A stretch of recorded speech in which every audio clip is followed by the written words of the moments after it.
crossbar that denied him a second. Careful.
Hello. How's everyone? I'm Rob Wilson of Our Stellations. Welcome to Draw, Chat, and Chill Updates.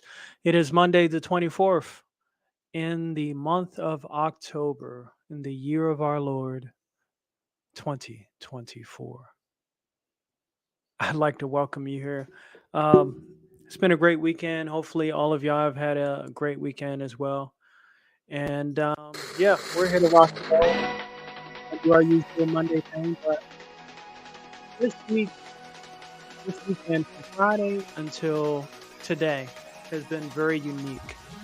There have been some very interesting breakthroughs that I have managed to do, and once that fire and spark of writing was instilled in me, once I learned a little bit better about how to write for comics in particular.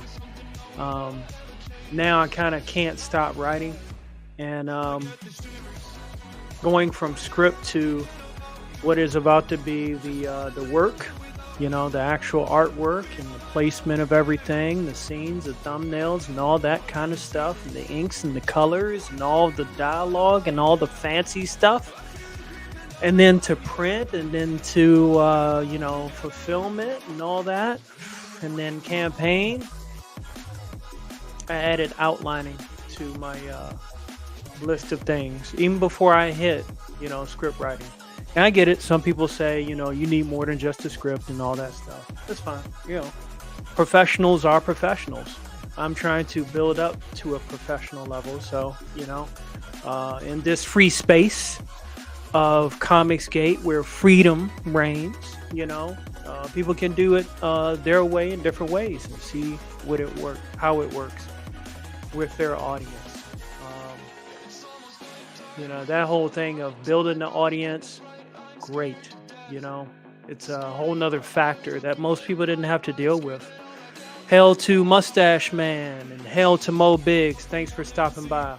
Hope y'all are doing well and great. So I put up a post a little bit earlier, and I showed the I showed the certificate of registration for Virgin Kill Paradox script for the first season, which entailed several issues. And that was back in 2014.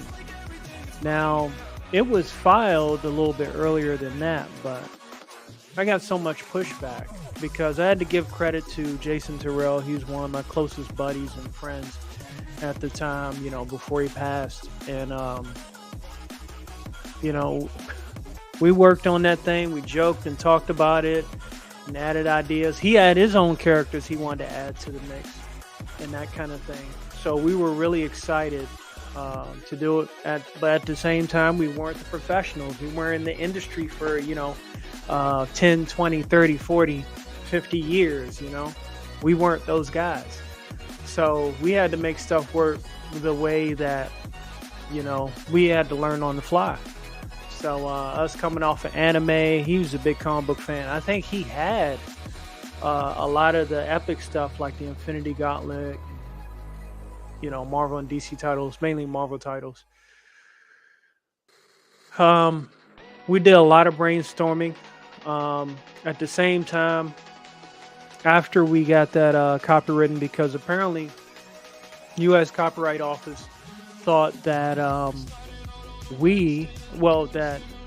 I was not giving him credit for his contributions, which were storyline ideas. And we signed a contract for that. And I probably mentioned this in a previous stream before. We signed a contract that under my LLC that I would give him 30% of the first season with of Virgin Kill Paradox. And I still hold that agreement to this day. And, obviously he's not here. He told me to pass it on to his daughter. So I have that means to, add that contribution to them, and keeping my word. And that's one of the things that I think is so important in this day and age of internet, celebrity internet, people having fun, people reliving their childhood dreams, even though they're, 30 or 40 like myself, is, as a child, you didn't have to be held accountable too much because you're a kid, you had parents to teach you and raise you in those ways. But as an adult in this comic book space and with any job, I think it's important to be a man or a person of your word. If your word is no good, as my father taught me, if your word's no good, then you ain't no good, So that's one of the key things I have to maintain. I'm not going to innuendo around or beat around the bush with stuff. That's just not who I am. I like to deal with people directly. If a person has an issue with me, please come and tell me. I don't want to hear it. I don't want to hear dead space. Conversely, if I have a problem with someone else directly, then I will stress that concern, in a reasonable fashion. Sure, we joke, we laugh, and all that kind of stuff, and have a good time. But I think that's important, to establish that kind of respect, which is a word that is rarely used in this day and age.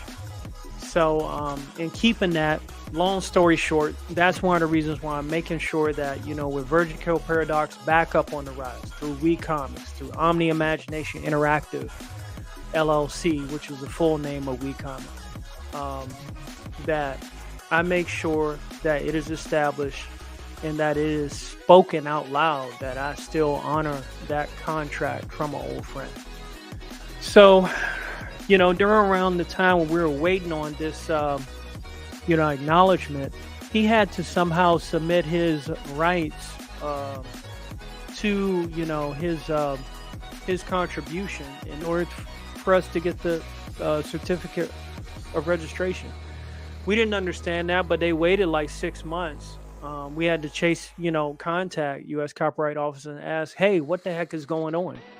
I don't understand why this hasn't been processed.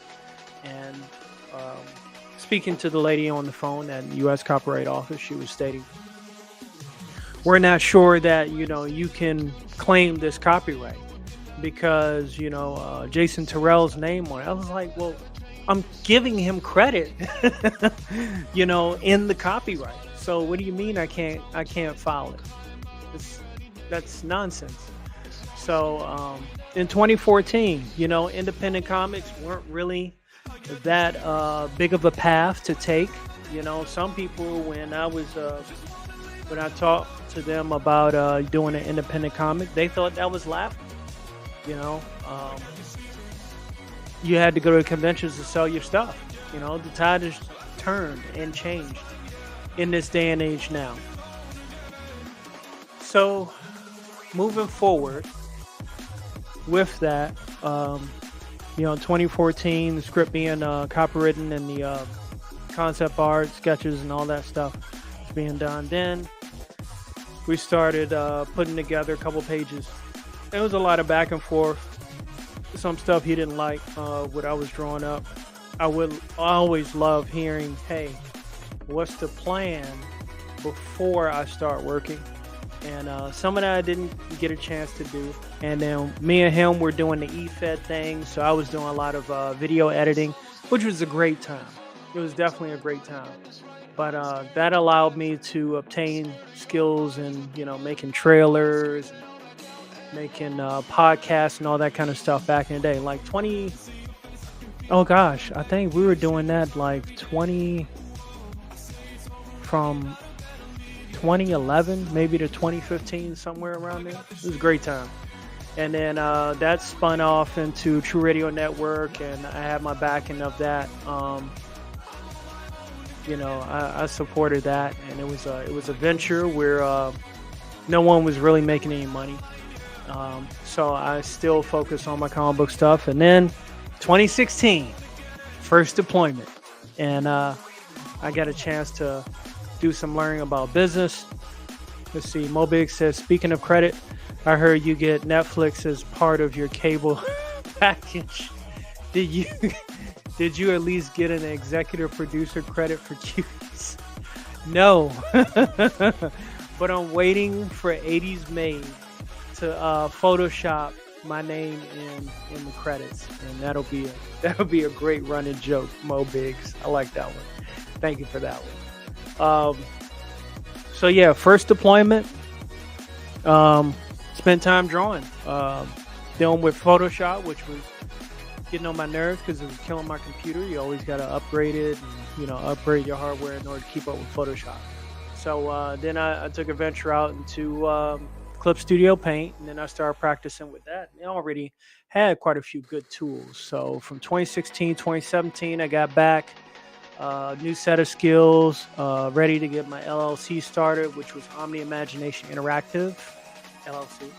And got a registered agent for the state of Virginia, paid all the filings, got all that stuff done.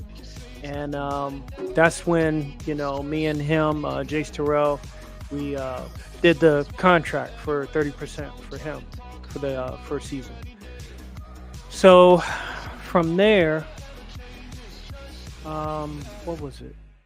Yeah, I just headstronged it.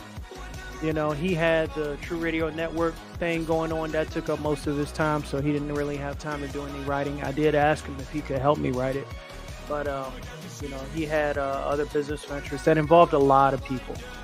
True Radio Network was really spiraling into a beautiful flower, so to speak.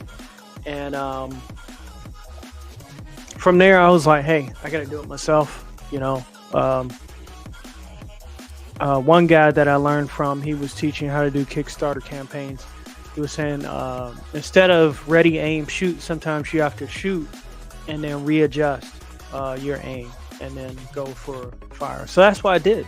I pushed it out. I got a 20-page comic done, and it is available on demand, print on demand right now as we speak.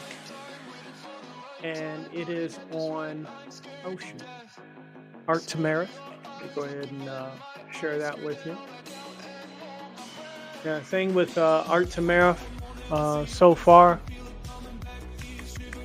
let's see. Fire trucks, get ready.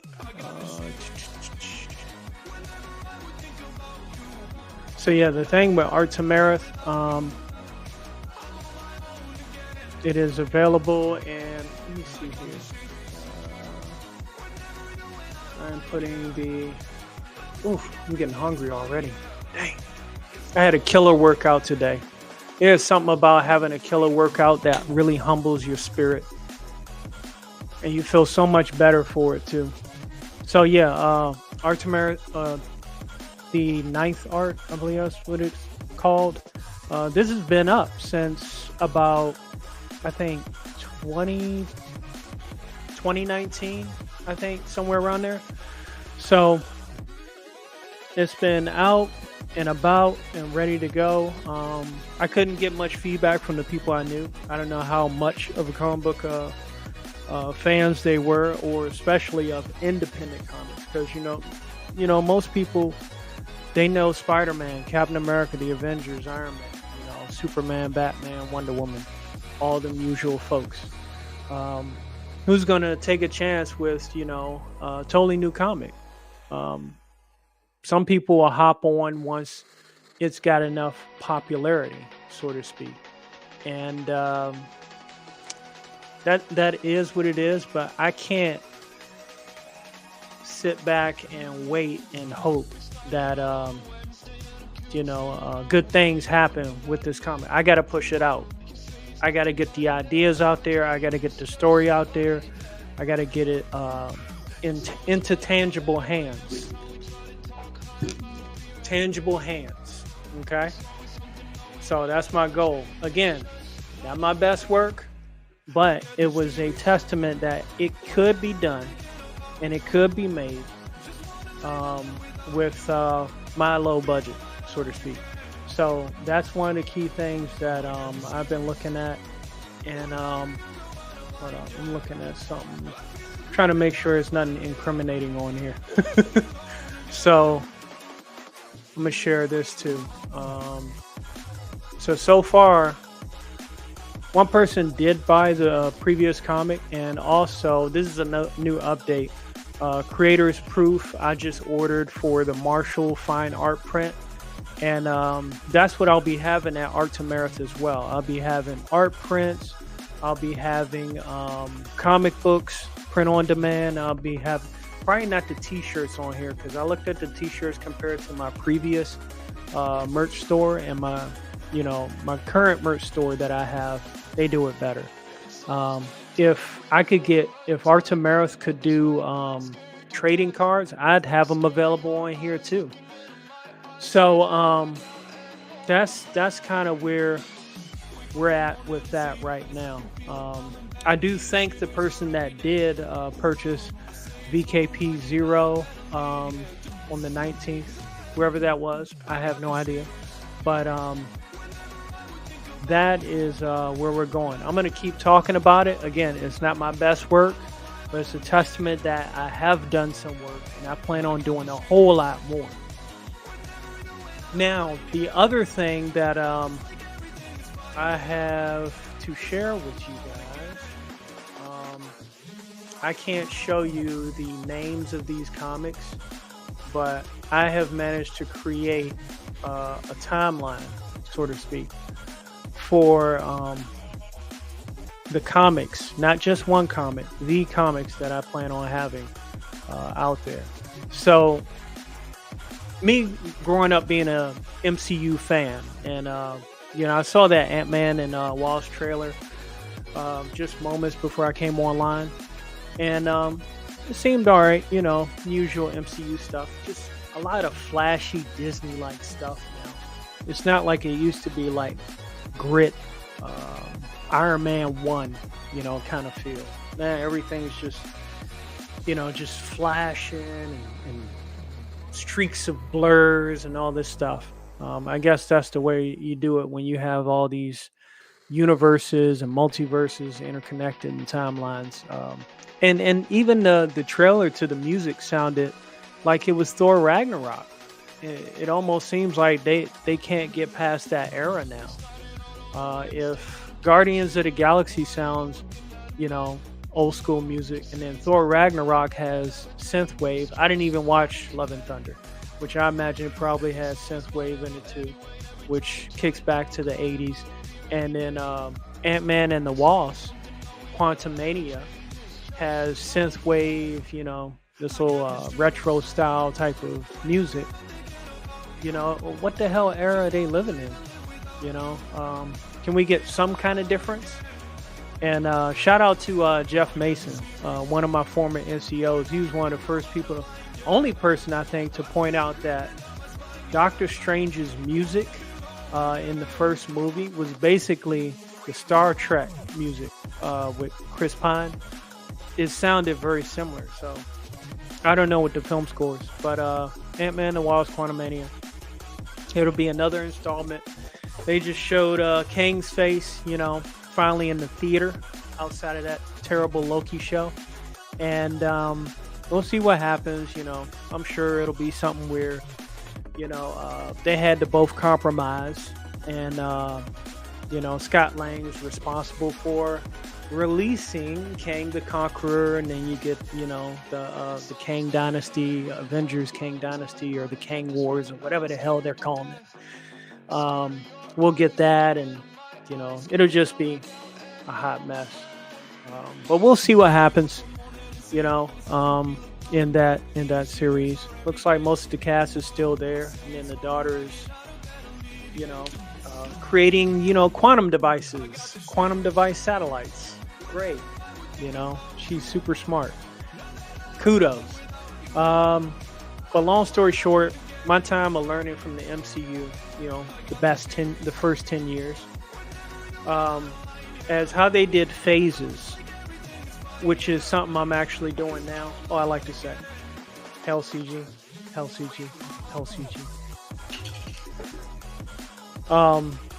And that's what I'm actually doing. I'm doing phases. And over this weekend, I got a chance to compile several comic books that I plan on pushing out. And I have them separated by phases. So what I plan on doing, I won't name the comics because I can't. It's better I don't, because I don't want to compromise my stuff. As the rest of this stuff is in the process of copyright works. You know how long that's probably going to take.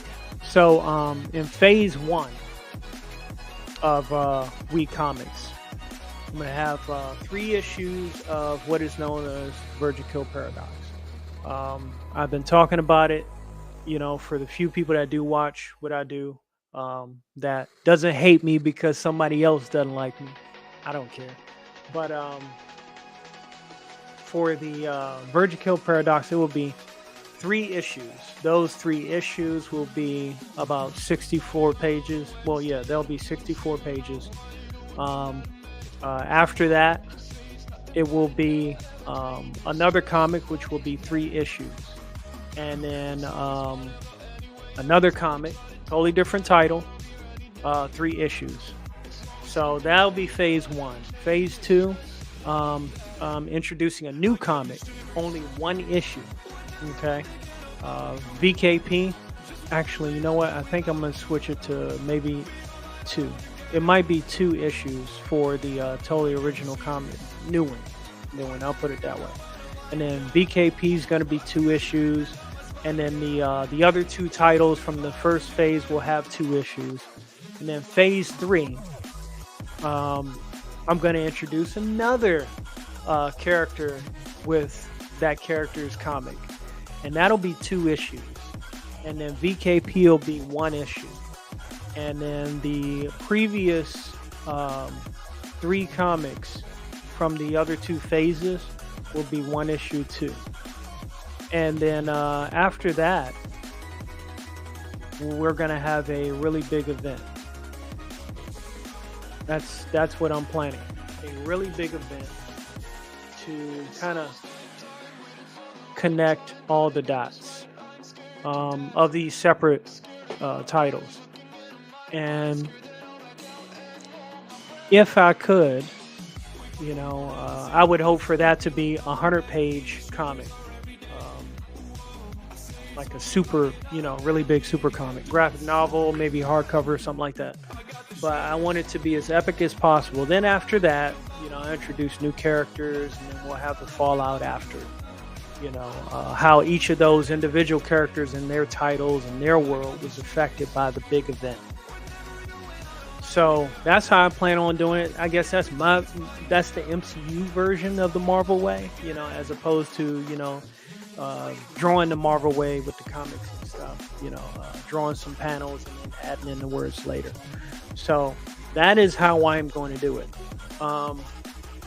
With new news that I had gotten this week, the comic book shop that I had the situation there, because apparently there's like a string of comic book thieves running around the United States, robbing stores. But the guy that I was directly in contact with, he had reached out to me, and he stated that there is a Comic-Con that will be in my area, and he's working with the city of my area in Virginia, and he asked me if I wanted to be a part of it, and I said absolutely. So with that new news, and he actually did offer for me to comic book thieves. There's folks stealing Fantastic Four #1s and stuff.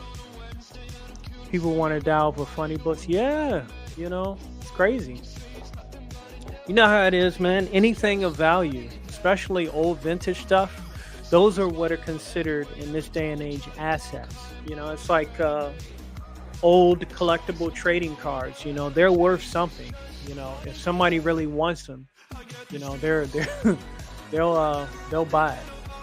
Said blast these fools. Well, that almost happened. And I didn't have to be there for that. But he also did offer, the comic book store owner, he also offered if I wanted my comic, if I wanted to sell my comic at his shop, he said I was very much welcome, do like a book signing and the whole nine. Show him the American way. Yeah, exactly. So he offered for me to have my comic book at his shop.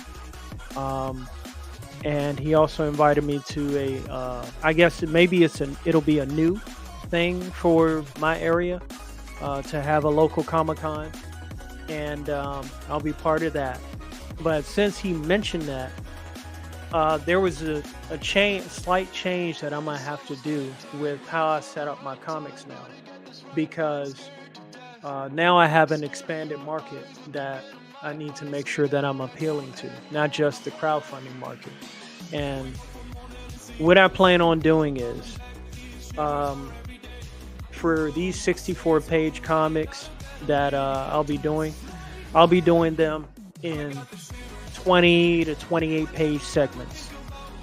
The first 2 issues will be floppies, and then the conclusion of that phase, that comic book in that phase, will be a graphic novel, of some type, in which basically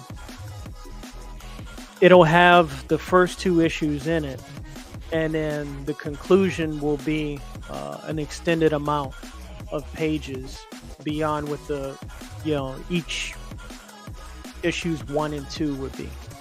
So if issues 1 and 2 are both like 28 pages each, the last issue will have both of those comics, and it'll also have the conclusion, which will be more than 28 pages. And I actually plan on introducing some other things as well. Ian Sputnik is a gentleman who I've worked with before, and I plan on working with him again to get his character off the ground, the Marshall, and then Walter Wormhead, because he normally writes novels, horror novels, that kind of thing. But I want to definitely get him into writing comic books as well, because there's an amazing market for that. And not just that, adding the visualization with the descriptive story and the dialogue, I think, is a two for one. You know, I know there are some people that only like books, so that way their imagination can create the visualization. But I figure why not have both, you know, and plus that'll get his characters out there and his twisted stories. So with some of these graphic novels that I'll be compiling to finish the phase of a title, they'll have like, you know, short horror stories and stuff like that. So I definitely plan on putting a lot of stuff into these.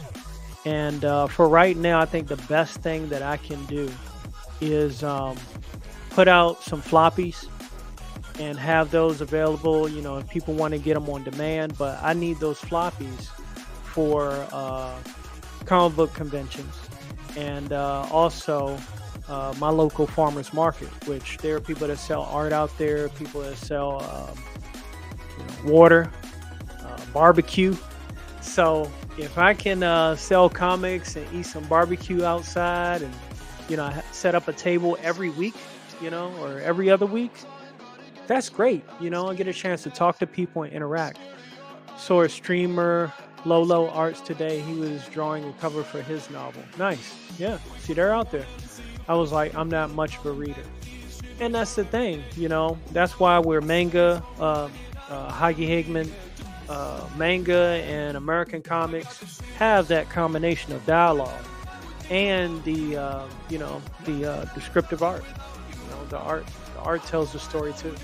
And that's why in my case, you know, when I buy a comic book, it's not just to read about the story. It's also to appreciate the art. You know, after I read a page, you know, the dialogue of the page, I'll look back up on that page and just see the placement of everything and just like, wow. It's almost like smelling good food before you eat it. Get it? Or sniffing the wine before you taste it. You know, that's kind of how I do it. Not everybody does that. I get it. But hey, you know, the artwork is, I think, is just as important as the dialogue. That's right. Sniff, sniff. Sniff, sniff. So that's what I'm going to be doing. That's the only slight change that I'll have to make. Oh, snap. There he goes. Like Biden does that to the kids legend before. Hey, that dude is off the chain. That's all I can say. So that's all my updates.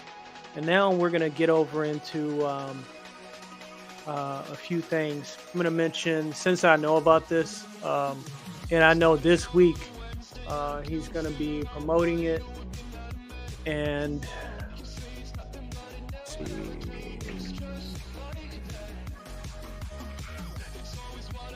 For Odin Dasco, he has Unconditional Shove coming up. Why do I always lose the link? There we go.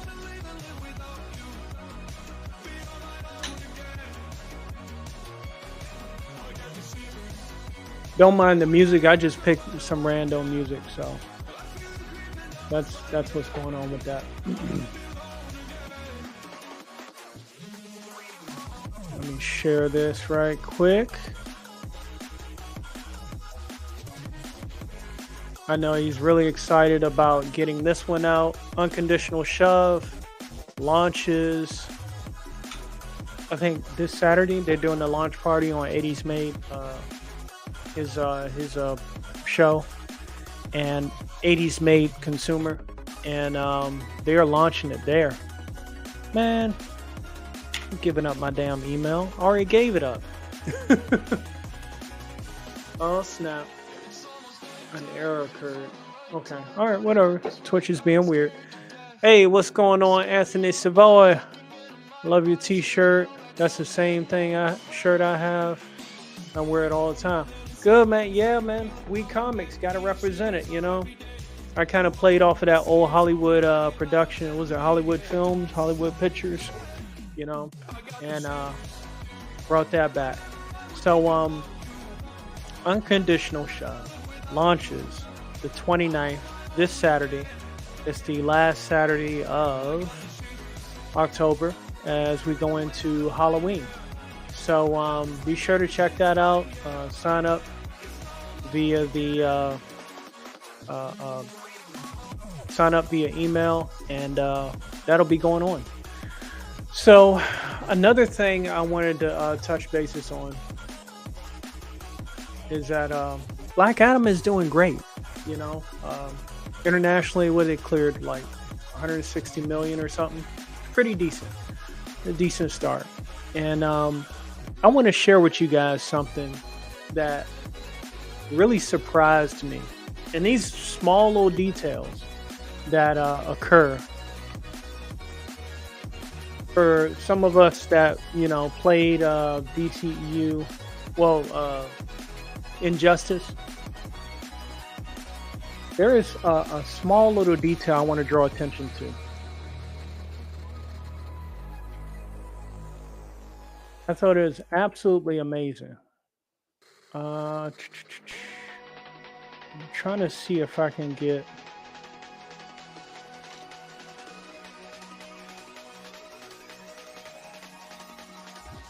All right, so this was something that was in Black Adam, and for me, I think it's going to open a door to something truly great if they do this, because Warner Brothers Interactive, you know, which made the Injustice games, and they're also with Mortal Kombat, you know, NetherRealm Studios. Technically, the DCEU has tons of resource material from their, not just comic books, but also from the video games. So some of the combos that have been in video games can now be used in the movies, and I think that's pretty awesome. You know, Marvel has done that too, like the fusion attacks and the Avengers. That was in what was that game? Something Civil War. I think it was called Ultimate Alliance, Avengers Alliance, or something like that. Ultimate Alliance. So let's see them do the same thing here, and if they do, we're in for a really good treat.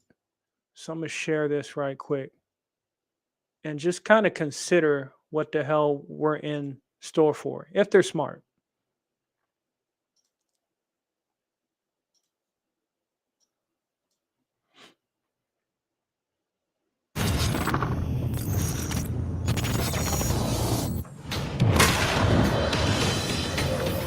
You once brought hope. Now I bring justice. Justice is blind, not heartless.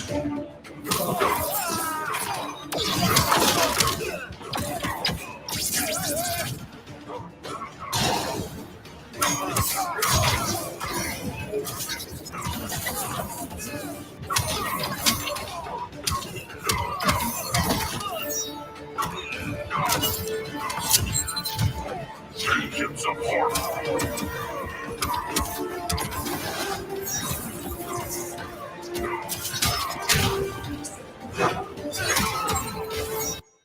And you see the use of that Ankh was very significant in Black Adam, because I mean that's Dr. Fate mainstay. Some of the kind of triangle puzzle like magic that he was doing in the movie was different from the game, but some of the way he floated and stuff was very similar to what was in Injustice 2.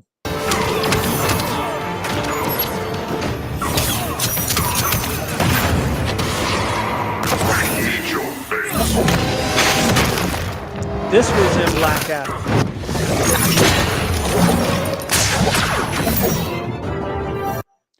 That finisher, that combo of all the different Dr. Fates, that was in Black Adam. You know, literally, actually used a few times, you know, against different characters. But this right here, that finish pose right there, that combo where he did the hand motions, that was in Black Adam. That was in Black Adam. So if they plan on doing that from all the characters that have been in like the past two Injustice games, the ones that are still alive at least, um, or haven't been introduced yet, that's going to be a beautiful thing. Why not? Why not? Why not use a material that you got? And that's one of the key things where you got to start listening to the fans. And that's one of the things that The Rock, Dwayne Johnson, has mentioned that, they wanted to listen to the fans. Well, I love that. Yeah, man. Injustice 2 was off the chain.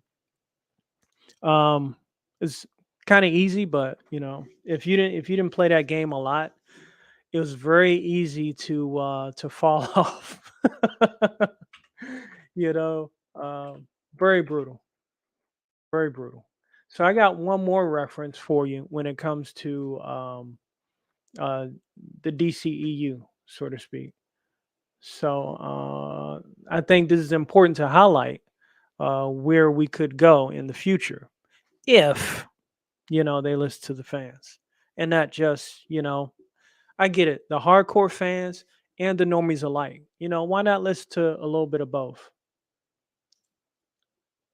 Even if the normies only just played, maybe the video game or something like that, but they at least got, you know, somewhat hands in the pie if they actually, support some of that stuff. My greatest triumph was at hand. Video games The are final much more campaign of my expensive long than war going to the against theater. Superman. While his powers were drained from constant battle, I struck, luring him from his self-imposed exile. But my obsession had blinded me to the real threat, to Earth's true enemy. And this was just open cinematics for the DC Universe Online video game.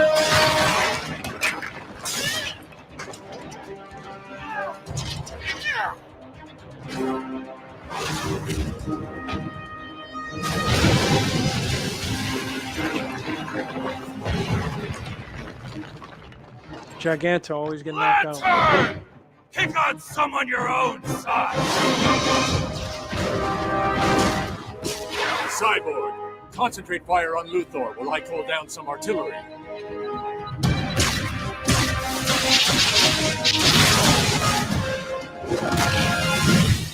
Deathstroke, time for you to join the party.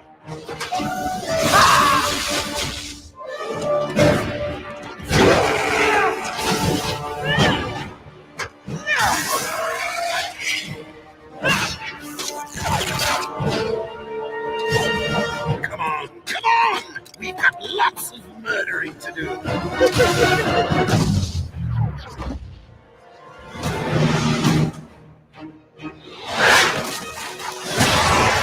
I was so hyped when I freaking saw this. When it first came out, man.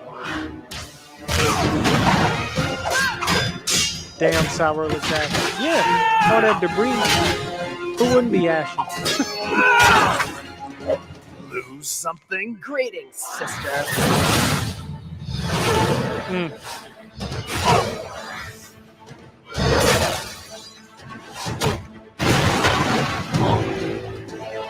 Black Adam.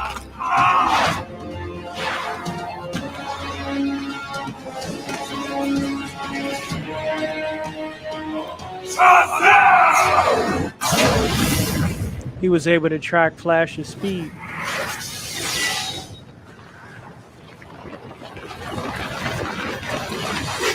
Why was that the biggest Shazam of all time? They don't make robot lotion. Hell no. Antifreeze and oil. Look at this fool. Deathstroke. He just stole Wonder Woman's lasso of truth.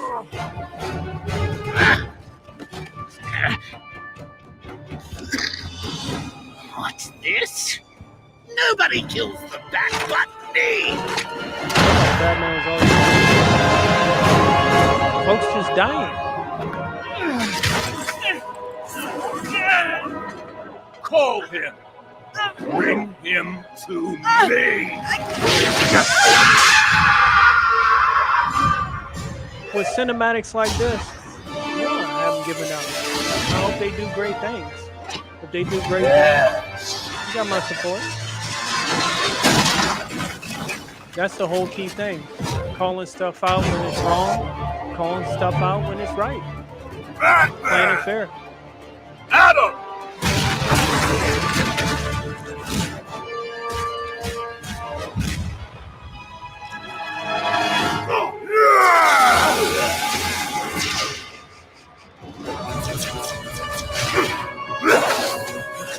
You don't deserve to live!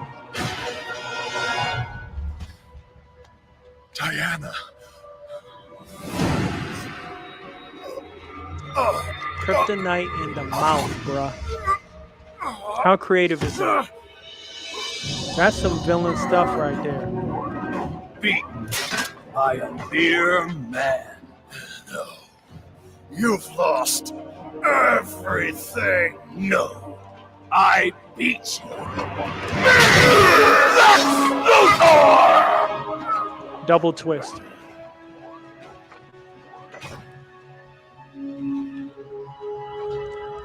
And for the record, that's a kryptonite spear. Didn't Batman use a kryptonite spear on Superman in Dawn of Justice? I'm just saying. So, for some of that stuff, there's plenty of source material to use it. I'm sure it was in the comics too. So they're following suit.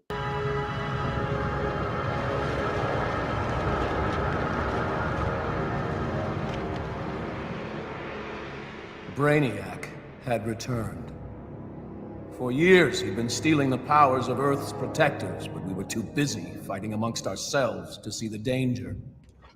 With you three dead, Brainiac quickly eliminated the remaining heroes. The lucky ones died fighting.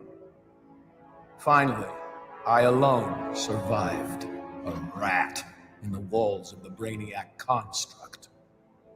I have traveled through time to warn you. This is my past, but your future. And it means the end of humanity, so together, we must change it. What have you done, Luthor? Given you a fighting chance. He's lying. It's some kind of trap. Why should we trust you? Because if you don't, Earth is doomed. Bruh. So, again, plenty of source material. If they just keep doing what they're starting to do now, because what was it? We got Shazam, and then the Suicide Squad, and then Peacemaker, and then Black Adam, and then next year is what? Shazam Battle of the Gods or something like that, Chariot of the Gods. So it'll be interesting to see what they do with it. Again, I get it. Some people are mentally checked out, solar flare. I get it. But like I said, if they do good, great. I'll see it for myself. I can't rely on the critics. Again, a lot of this stuff, like the MCU stuff, the best and first 10 years have inspired me towards making my own comics anyway. So I'm not going to turn a blind eye to creativity in any form. Now, when the creativity ends up being some BS, yeah, I ain't watching that, and it only takes a few times for me to be like, nope. And then I'll go on my merry way and enjoy the things that actually are pretty decent. So that's kind of how I look at it. Oh, yeah, by the way, I want to thank everyone that got a chance to view my Black Adam reviews, spoiler-free, semi-spoiler-free. And especially on Rumble, man. Thank you guys for the thumbs up and the thumbs down. I greatly appreciate both. They kind of gave me a baseline to let me know that, hey, I'm doing this for, more than just fun. And it's catching some people's attention. I'm always right when it comes to reviews and stuff like that. No, some things I'm going to like that the majority of people are not going to like. And the majority of stuff that people are going to like, I may not like it. So that's just how it is for me. I can't, toe the line in a non-military situation. So I'm not going to do that. If I have a choice, I have to speak my choice and my opinions out loud. It's not for everybody. I get it. Just like, not everybody. I can't deal with everybody's, thing, how they present. We all got different things about each other. What matters is the respect amongst men and women, and getting our stuff out there. And me, I'm always willing to learn. My brain is still a sponge. But there comes a time where once I've learned enough and then I start seeing patterns of conflict, well, hey, I'm about getting stuff done. I ain't got time to be pushing and pulling against somebody, playing tug of war in the mud. I already did that in basic training. You know what I'm saying? I'm about trying to get stuff done, trying to progress. If I got some good stories I can put out there that people will enjoy, great. But a lot of hey, shouldn't like this person because we don't like this. I ain't got time for that.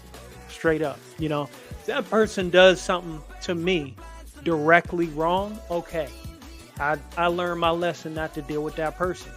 But like the third party or the vicarious dislike, I ain't got time for it. Let me deal with that person directly. And that's kind of been my mentality for a while. Like when people say, hey, don't listen to him, he's crazy. The first question I'm going to ask for myself is, why is this person crazy? What is it that they're specifically saying? Is there something that I can research and learn for myself and draw my own opinion that, yeah, that person's crazy, or there may be something to it? I'm a thinker like that, that level of thinking is not for everybody. People got other stuff they got to do. They got friends, family, and all that kind of stuff to take care of. I have my lifestyle in order, exercise, art, and my faith. Those are my trinities. And art is definitely skyrocketing higher and higher. I'm so excited to see what I can do with Verge Kill Paradox, and I'm very excited to see if people do like it in its purest form, and if they hate, read it, great too. At least they get a chance to read it. That's the whole key thing about it. So I'm gonna go ahead and get the hell off of here, and I'm actually working on trying to get a few folks on this stream, and if I can get them on there, it'll be on YouTube. And, well, I guess streamed across multiple platforms. But the artwork, y'all know, it goes straight to Twitch. I'll send y'all updates this week. And now that I can post on YouTube, I also have like still shot updates of my artwork and all that kind of stuff as well. So I am about to get off of here, and I am about to go directly and exclusively to Twitch. If you have Twitch, feel free to join me. Mustache Man, if you'll be there, I'll see you over there as well. Hell Comics Gate, Hell the Rippaverse. Shout out to Shane Davis, who is doing a great job with Inglorious Rex. I can't wait to get the first book. Very excited because his artwork looks phenomenal. And yeah, shout out to everyone who has great campaigns out there or getting ready to produce them very soon. I look forward to seeing creative things that you have, in your bag, and I'd love to share them. Just shoot me a message on Twitter or whatever, and or go to my Linktree, and you can see every place that I'm at. Shoot me a message anywhere over there, and if you want to share it, cool, I'll share it. All right, y'all take care. I am out of here. Remember to keep it Omni. God bless America, because we really need it. Really, really, really, really need it. Really. And y'all enjoy the rest of your Monday. I am thankful that Comics Gate Kings is going to be early. It has been early for a while, but I think it's scheduled to be on John Malin's page. So in case anyone doesn't know that, as far as I can tell, unless that changes, but I look forward to watching that and catching up with everybody else. Hopefully I can stay up and see 80s Made, their movie for tonight. But yeah, I'm getting the hell out of here, y'all. Y'all have a good one. Peace. Darkest place.